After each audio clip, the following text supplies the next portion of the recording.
speak with me or one of my team members about afterwards, feel free to reach out to us.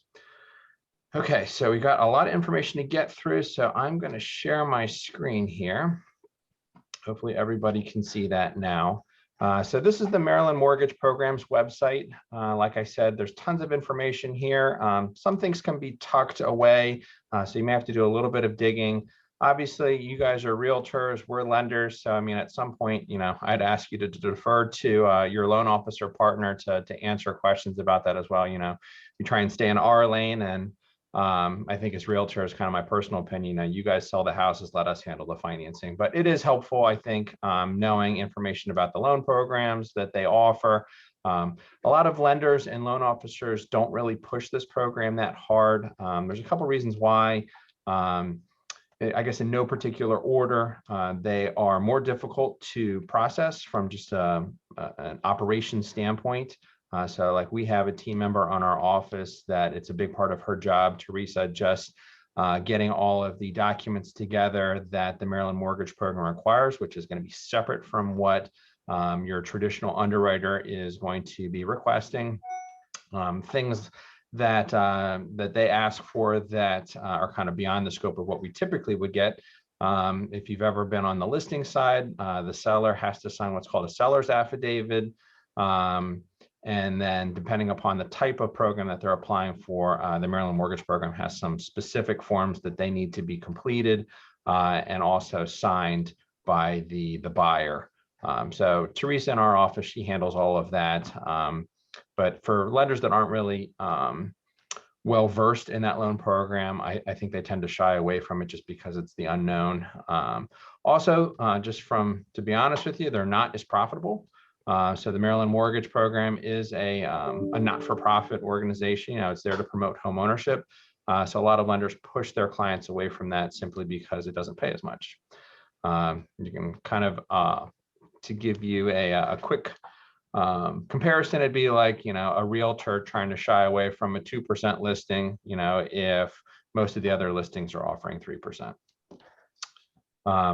Okay, so I'm going to go through each one of these tabs here. So the Maryland Mortgage Program offers 30-year fixed rate home loans to eligible home buyers. There's a lot of different types of loans that they offer, some different products.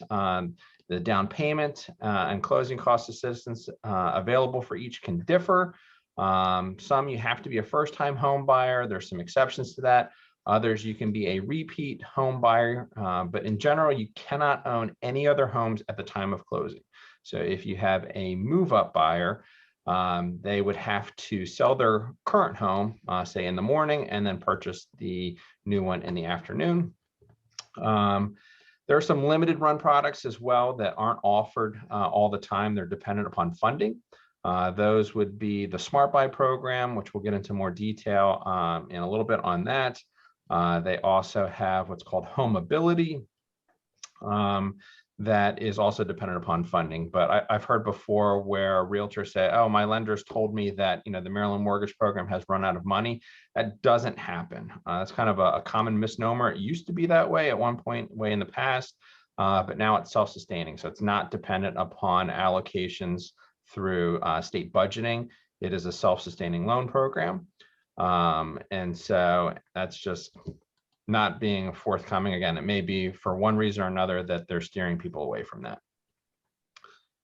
Some other cool things that they've got. So they also have a partner match program. So in addition to the monies that would be eligible through the state, a lot of employers, community organizations, home builders also have agreed to give additional assistance. For example, if you're a Charles County employee, you can get an additional $2,500. And the rules and guidelines are set by the employer or organization or home builder. So each one is going to be different. The amounts are going to be different. So they do have a pretty nice partner match page here that is updated every so often, where you can search the database of the eligible organizations that have signed up for it. So for example, if we were to look at employers, I mean, it's a pretty long list of employers. So, I mean, some we know in our example, like I know Charles County, St. Mary's County, but here like Remax Elite, like that's not one that I would typically know offhand. So you always want to try and check here if we're trying to do this program to make sure that their employer is not one of the partner organizations. And then you can see some of the home builders here as well. So again, it's a pretty extensive list. So I'll see if I recognize any real quick. Yeah, like Ryan Holmes is here. Stanley Martin, Stuart Crett. So again, if you have a client that's purchasing new construction, it's never hurts to check one out. Here's Rainbow Construction. So again, each of them are going to offer different amounts and also have different terms required for that. Okay, so who is eligible? So there's really three main things that affect eligibility. So again, generally you have to be a first-time home buyer. They're pretty generous in how they define who is a first-time home buyer. So they define it as not having owned a home anywhere within the last 3 years. And there's no exceptions to this. So like if let's say a child was added onto a parent's home strictly for estate planning purposes, but was currently renting the home that they were living in, then that would disqualify them from being able to be considered a first-time home buyer. So you cannot be on the deed to a home anywhere. For that reason, I guess the way that they're able to search for that, we always have to provide tax transcripts from the IRS because they're looking for interest deductions. And then lenders also run something kind of behind the scenes. We call ours Fraud Guard. So it's looking at a bunch of different databases to see if there are any indications that someone owns a home that maybe they haven't disclosed. The first-time homebuyer requirement does not apply for home buyers purchasing in what they call targeted areas, which I'll show you in just a second. Veterans using their exemption for the first time, or borrowers using flex loan products. So with this targeted areas, again, they've got a pretty nice map here. So under targeted areas, some are going to be entire counties. So like if you're purchasing a Baltimore City, Allegheny, Caroline, Dorchester, Garrett, Kent, or Somerset County, then all properties are within a targeted area. So you do not have to be a first-time home buyer. If you're purchasing in Calvert, Carroll, Cecil, Charles, Howard, Queen Anne, St. Mary's, Talbot, or Worcester County, there are no properties within a targeted area. And then for all other counties, there are designated areas that are targeted areas, and then you can look at this MMP mapper. Priority funding areas, where this comes into play. So the Maryland Mortgage Program will only allow you to purchase existing homes. New homes, or those that have been built within the last 12 months, are only eligible if they are located in a priority funding area. So if we go to this map here, actually, maybe I closed it. Let me open it back up. So here's what the map looks for. So I'm going to zoom in on Charles County a little bit. And then they've got over here your zones. So this priority funding area is this solid kind of light yellow area. So for those who are familiar with it, the area over in White Plains, it's a really big development going in here over by the Blue Crab Stadium. All of that is considered a priority funding area. So I know a lot of new homes are going in there, and those are eligible for the Maryland Mortgage Program, even though they're new or have been built within the last 12 months. So again, it's just something that we have to be mindful of when we're determining, if a home is indeed eligible. We're looking at a couple different things. First of all, it can be located anywhere within the state of Maryland, but there's some unique situations that sometimes apply, like a newer home. We'd want to make sure first that it is eligible, and is it because it's in one of these shaded areas. In the other counties here,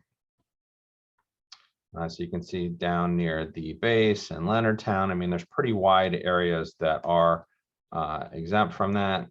Some over here in Chesapeake Ranch Estates. And then up a little bit as well in Chesapeake Beach, North Beach. Household income eligibility. This is the other big thing that we always have to look at. So they don't look at just the income of the people or person that is applying for the mortgage when determining whether or not they fall within the income limits.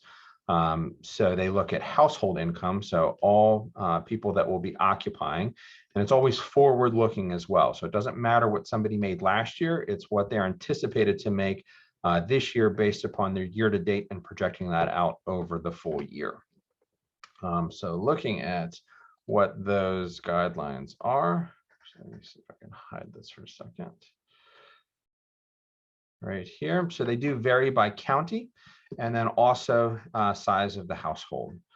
So for Charles County, a 1 or 2 person household, the income limit is $151,200. For 3 or more, it bumps up to $176,400. For Calvert, it is going to be the same, $151,200 for a 1 or 2 person household. 3 or more goes up to $176,400. And then in St. Mary's, it's less, 1 or 2 person household, $104,500. And then a 3 or more person household, $120,175.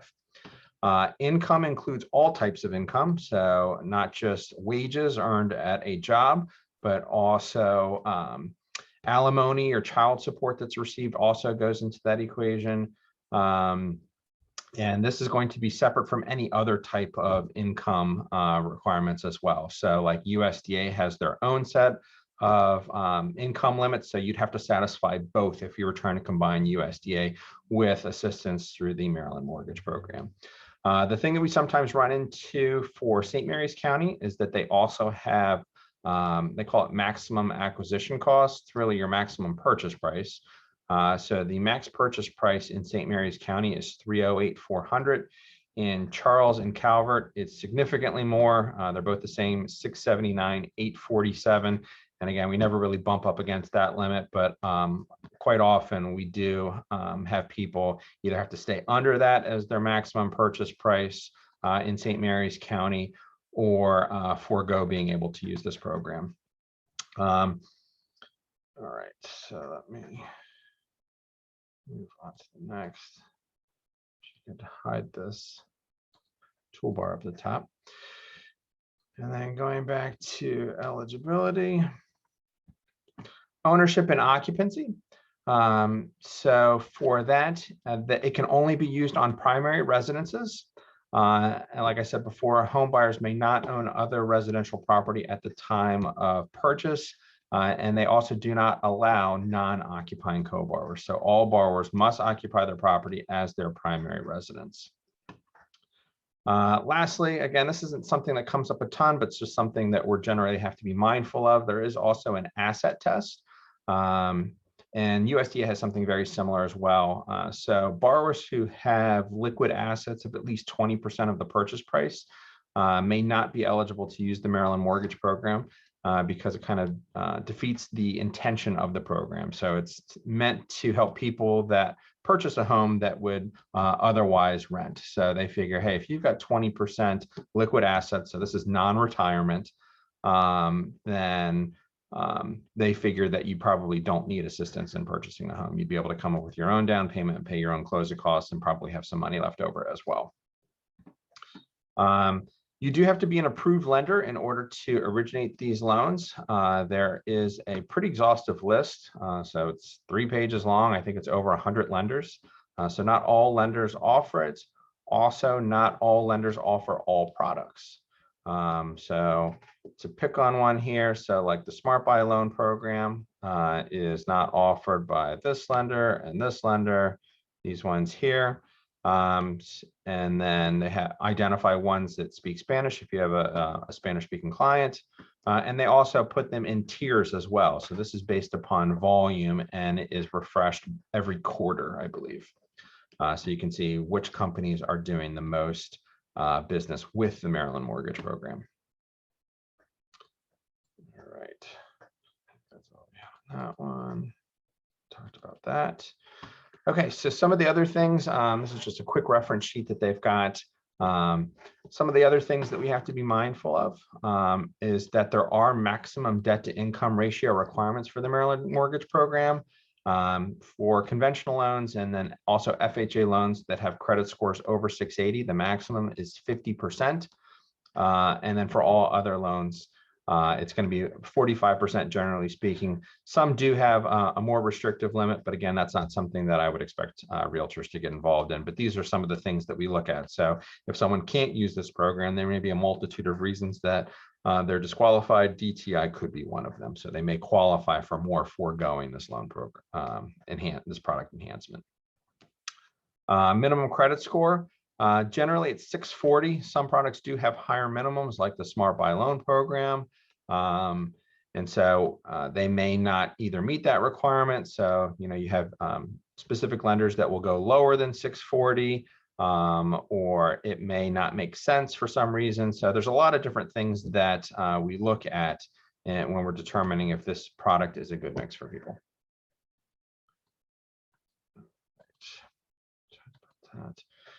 Okay, so their product line is really categorized in two different lines, I'll call it, two product lines. So on the left side here, they call it their first time advantage. So these are all loan programs for the borrowers must be first time home buyers. And again, this is going to be for people that have not owned a home within the last 3 years. That's their definition of first time home buyer. So the first time advantage direct, so there's no down payment assistance with this loan program, but they basically take the money that they would have given you as down payment or closing cost assistance and use that to essentially buy down the rate. So behind the scenes, think of it as MMP is paying points that aren't being charged to the borrower to get a below market interest rate. I guess it's also worth mentioning that there are no points on any of the programs. So the interest rates are set by the state of Maryland. They publish them daily. You can see them on the website every day. And you can even sign up to receive them in your email automatically. You can get those emailed to you every day if you were interested in kind of tracking them and seeing where they're going. Next, you've got a first time advantage, 5,000. So comes with a $5,000 down payment assistance loan, and you can utilize that partner match.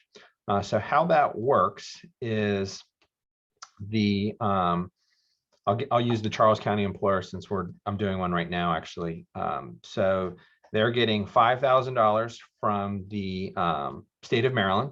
They're getting another $5,000 from their employer, Charles County government.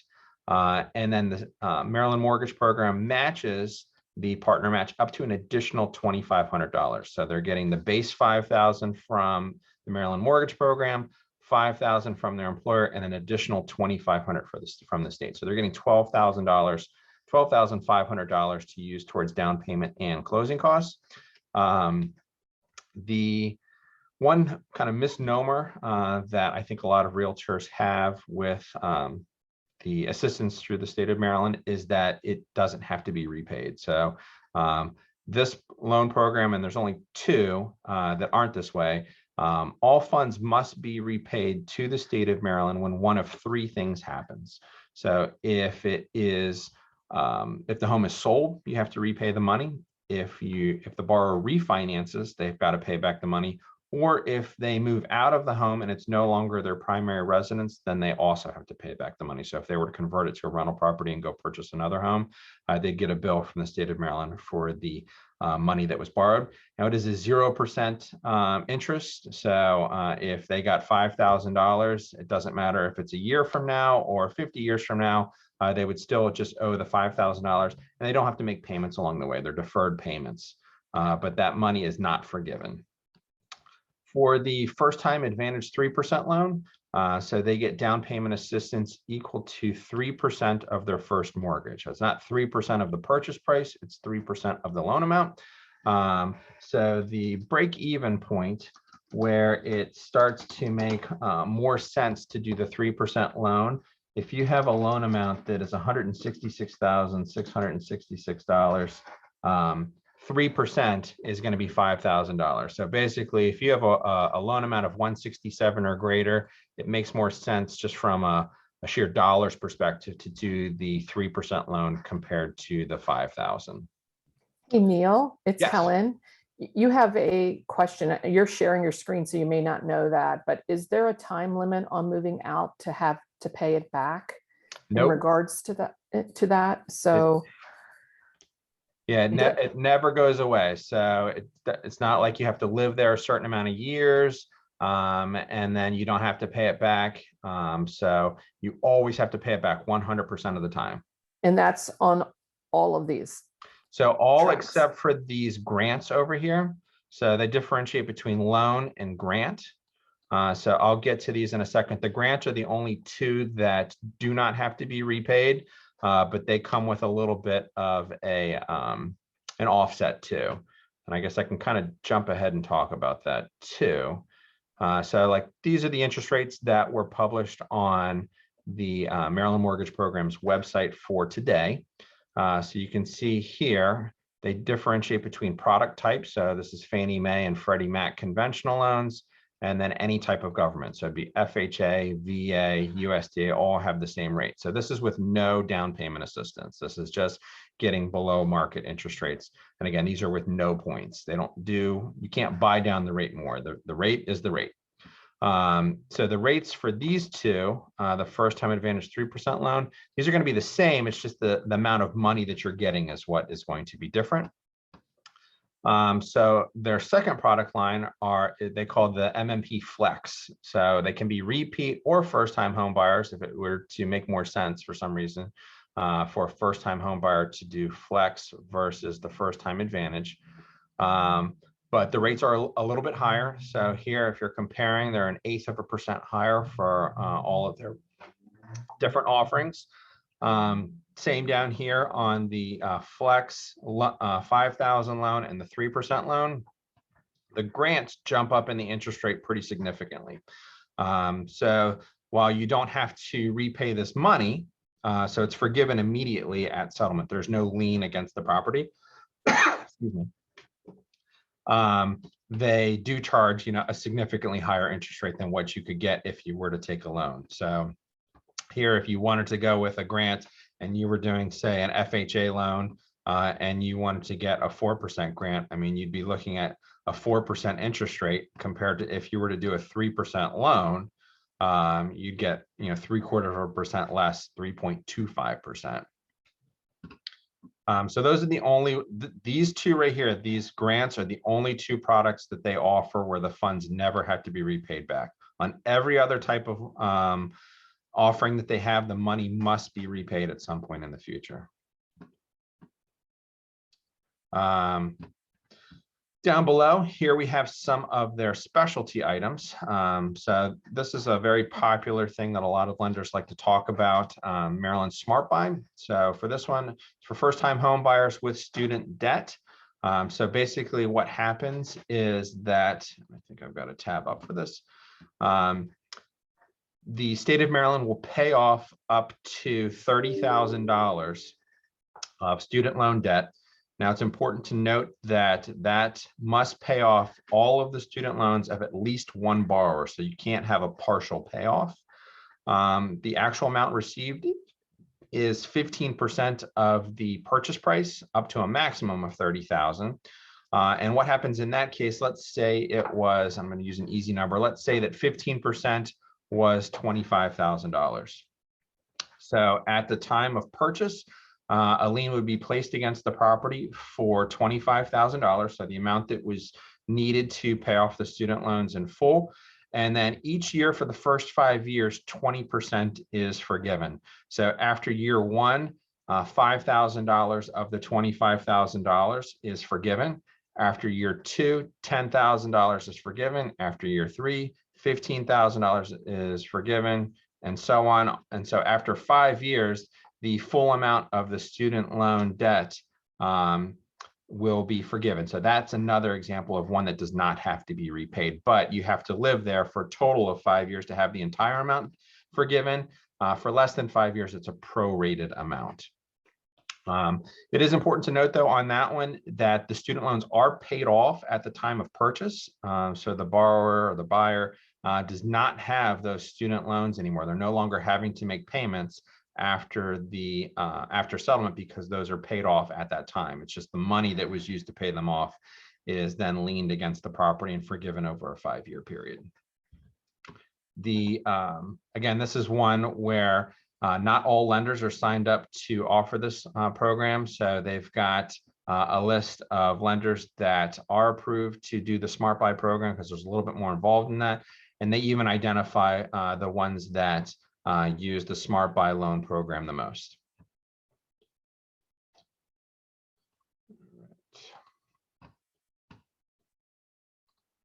So now let me go back to our product line.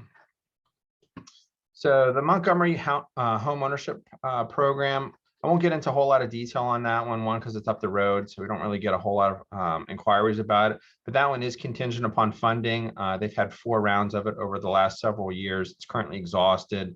The fiscal year for the Maryland mortgage program runs the same as our tax year in Maryland.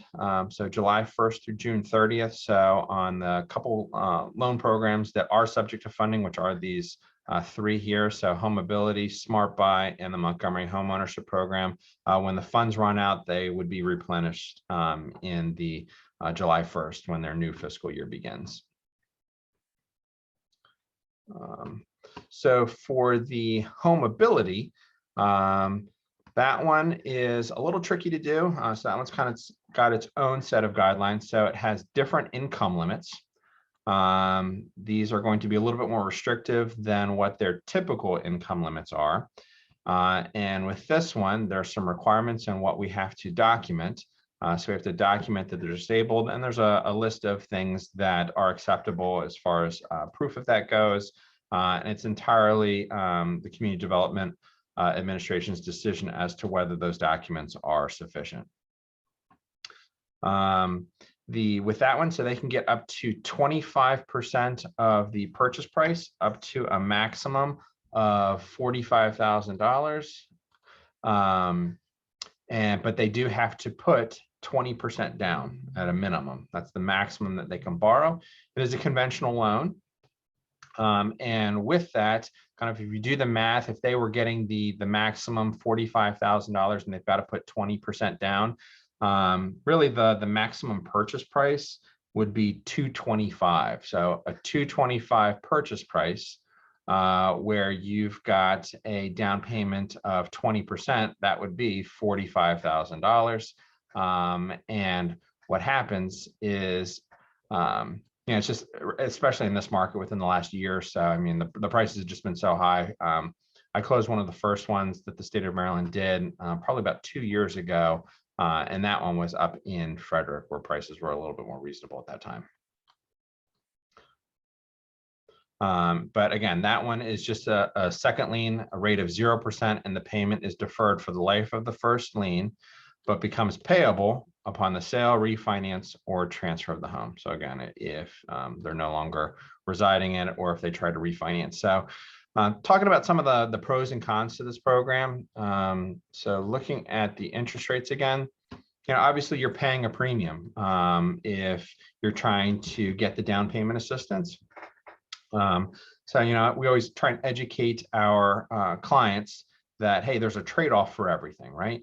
And so, yes, if you need the money to be able to purchase a home, obviously it would be something that we would recommend.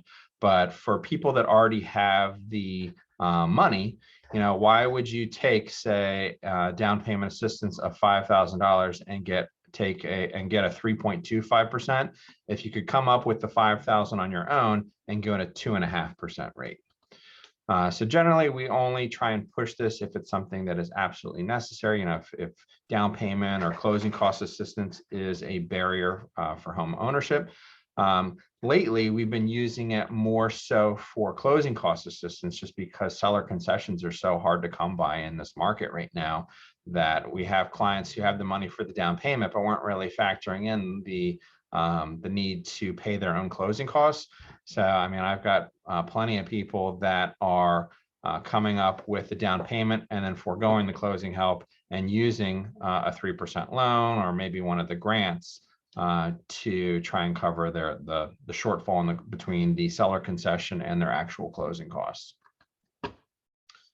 There is a pretty cool chart here too that kind of summarizes each program, talks about kind of some general overview requirements.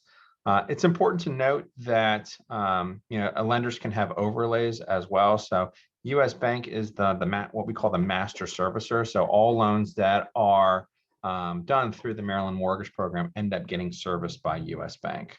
And so U.S. Bank has some of their own restrictions. And so we're subject to both the Maryland Mortgage Program restrictions and also U.S. Banks. So one where there is a difference. So for FHA, this if you're between a 640 and a 659 credit score, they say that they don't have this 2 months of principal, interest, taxes, and insurance required, so no reserves. So the Maryland Mortgage Program doesn't, but U.S. Bank, they still require 1 month's reserve. So after purchasing the home, U.S. Bank requires that the borrower still have 1 month payment left over sitting in some type of account. So it doesn't have to be liquid, it could be retirement, but they do have to have some assets left over. They can't exhaust all of their funds. And it talks about kind of some notes here too. So yep, it talks about how the $5,000 really only makes sense for loans under 166,000. And then, so there's a lot of information here. I don't want to get like too into the weeds talking about all of that. If you ever have any specific questions, or again, if you wanted to learn more about a lot of that, you can always go into the professional portal here. They do have some marketing tools if you want to try and market this to your clients. The Maryland Mortgage Program has this nice pamphlet that they put together. It is a little out of date. You can see it is almost a year old. So some of the information has changed since then, but it hits a lot of the highlights. And again, anytime that there's any questions, they're always going to refer people to one of the approved lenders as well. But it talks about all of the different products available broken down into the 2 lines. Like these mortgage credit certificates are no longer offered by the state of Maryland. So that's something that's no longer available.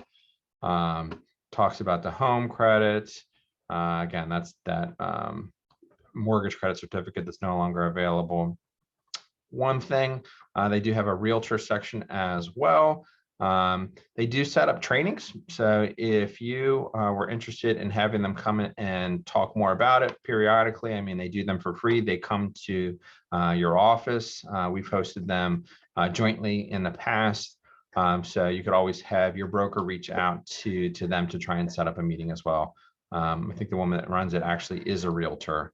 So she knows probably better than I would some of the questions that you may have that would be more specific. Some of the FAQs down here that I'll address real quick. So again, home buyer education is required. That's something that you guys really don't get into. It takes maybe 20 to 25 minutes or so. It's done online. It's free. So it's pretty easy to do. It's not a huge time commitment from the borrower. We really don't get a whole lot of pushback on having people do that.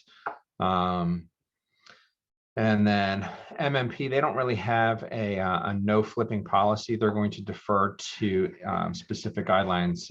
So the only type of loan that has anti-flipping rules is going to be FHA. So they would follow that. So for USDA and VA or excuse me, on conventional loans, they're really not going to care so much about that. So we don't have to worry about the time that the seller has held the property. They do have a neat tool too that they rolled out pretty recently. I will show you here. This calculator. So this is really designed with the consumer in mind, so they can go in and answer some questions, and that will tell them which products that they're eligible for. So I'll go through here. Let's say that they don't, and it's pretty accurate. So household 2, 10,500, and we'll just say in Calvert County. So it tells them what their possible matches are, gives them what the rates are, and then also the principal and interest payment based upon the terms that they entered at the rates for that day. So especially for first-time home buyers, I'm not a huge fan of this part of it because they come in here with unrealistic expectations about what their payments are actually going to be, because this doesn't include taxes, insurance, and mortgage insurance if that's required. So they come in here thinking that they're going to qualify for a lot more than they actually do if this is their first exposure to it. So we just have to provide them an education on why that's the case. But it can also have them contact a Maryland mortgage program lender. So what this does, the state of Maryland, any leads that they get, again, they don't make the loans. What they do is when they get the leads, they actually give them out to the top loan officers for the previous quarter. So like in the fourth quarter of 2020, I received leads from the state of Maryland because I was the top loan officer in Charles County for the third quarter of 2020. So we get a lot of leads like that, people asking specific questions. Some have realtors and their loan officer just hasn't mentioned this, so they've come across it and they have general questions. Some are just getting started in the process, or but it's a good way to try and build some new relationships and spread more information about the program. Let me see if there was anything else I wanted to cover in this packet. I think that's it. Now you can print these out. They also have the ability to request them too. If you submit here a request, they'll actually mail free ones to whichever address that you give. So if you wanted something that was a little bit more slick, or you want to save some money on paper or printer toner, they will send those to you for free in batches between 10 and 100. So pretty cool.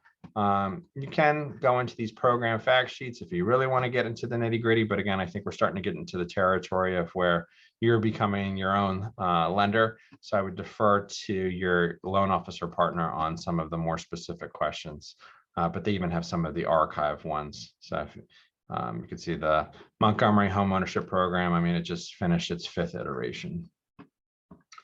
I guess that's all the majority of the information that I wanted to cover. I know we went through it pretty quick. I guess one other thing I was thinking about here too, that I don't think they have a ton of information on. They call it, there is an additional, let's do the house keys. There's an additional enhancement you can do for the partner match.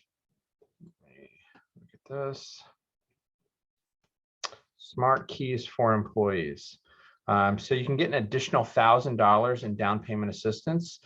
So if you're doing the house keys for employees, so you're getting money through a builder or an employer, if you are purchasing within 10 miles of your place of employment or within the same county, and the property is located in a priority funding area, then the state will give you an additional $1,000. So again, that's something that's typically going to be a coincidence. So we're not going to go for the $1,000. But if they end up purchasing a home that's located in a priority funding area, again, that's something we're just kind of mindful of when we're working up the numbers to see if they're eligible for this additional $1,000. I don't see any other questions in the chat unless I'm missing it, Helen or Robin. No, I don't see any either. Do you guys have any other questions for me? I mean, I know I went through a lot there pretty quickly. There's a ton of information on their website if you wanted to go back and kind of refresh your memory later. Like I said, we're here too if you have any specific scenario questions that you want me to answer questions on. But it's a really great loan program. Again, a lot of it right now is just helping people with closing costs, trying to make more competitive offers so that try and get some of them accepted.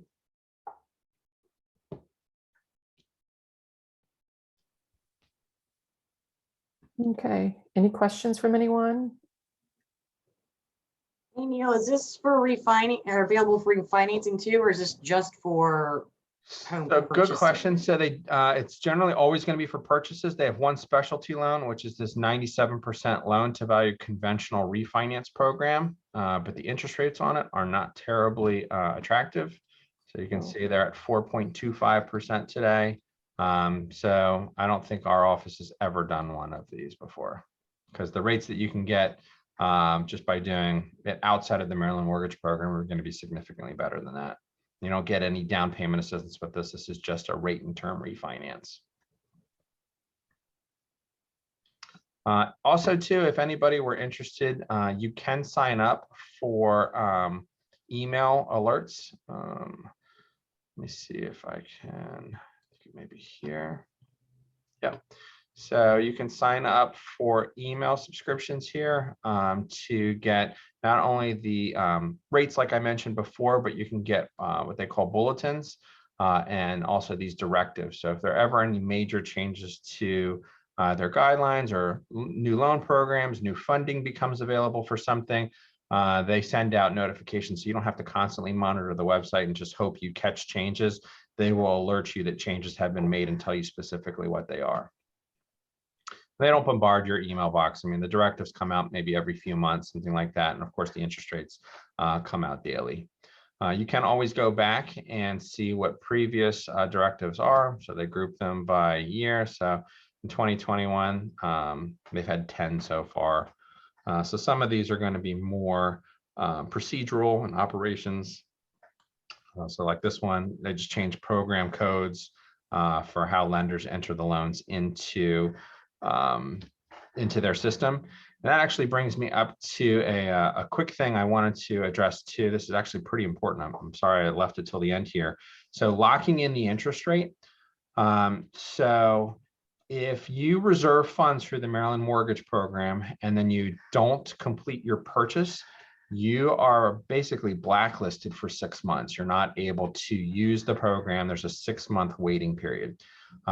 So most lenders take the practice of not reserving the money or essentially locking in the interest rate until 3 things have been completed. The home inspection has been done and kind of any issues that came up on that have been resolved. 2, you have the appraisal back so that we know the home made value.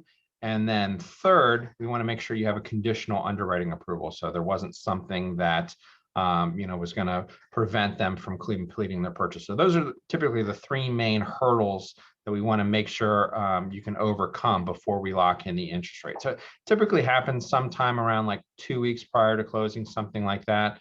Again, interest rates do change daily, and because you're not allowed to really lock in until that time comes, with this loan program, you're really rolling the dice a little bit, especially in a pretty volatile market, that the interest rate that you sign up for may not be the interest rate that you ultimately lock in.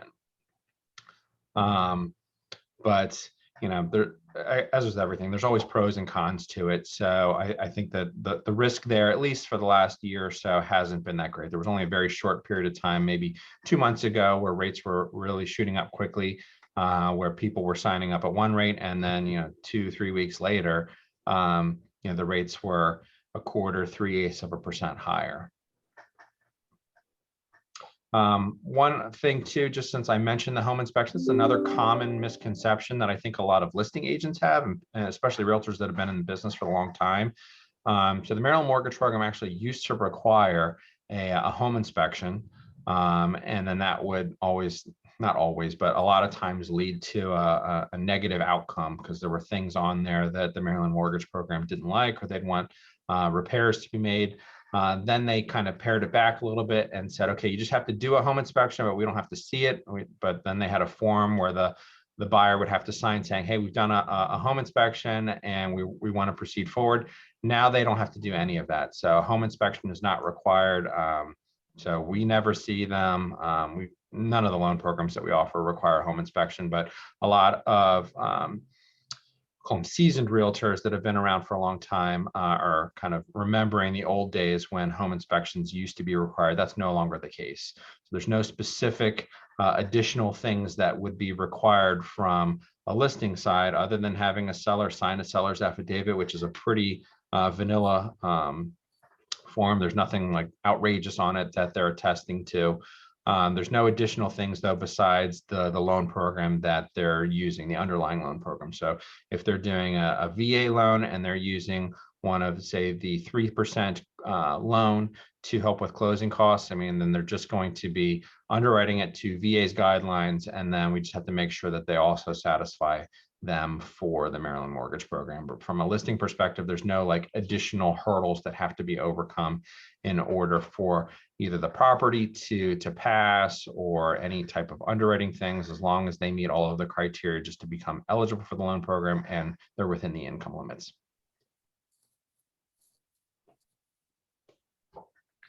Awesome. So are there any other questions? You get 3 nanoseconds to answer that.